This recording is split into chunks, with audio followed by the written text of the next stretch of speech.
৬ বছরে বিভিন্ন অনিয়মের দায়ে ৭৭ জনকে অব্যাহতি ও ৬৯ জনকে লঘুদণ্ড দেওয়া হয়েছে।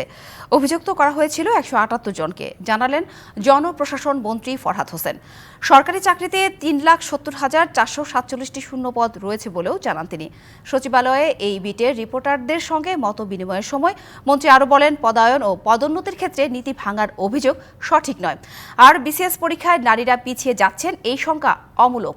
নারী কোটা বাদ হলেও নারীদের অংশগ্রহণ কমছে না, বরং বাড়ছে। যদি কোনো কর্মকর্তা সম্পর্কে কেউ কোনো অভিযোগ দেয়, অভিযোগ কিন্তু আমরা আমলে নিয়ে তার ব্যাপারে কিন্তু আমরা ডিপি চালু করি, হ্যাঁ, এবং প্রাথমিক তদন্ত একটা করা হয়। প্রথমে করে আমরা সত্যতা বোঝার চেষ্টা করি, যে এর সাথে রেলেভেন্ট না ইরেলেভেন্ট অনেকটা করার চেষ্টা করতে হয়। কারণ যে যখন ডিপার্টমেন্টাল প্রসিডিং হয় সেটা একটা খুবই সিস্টেম্যাটিক একটা পদ্ধতিতে করতে হয়, অনেকগুলো কাজ করতে হয়।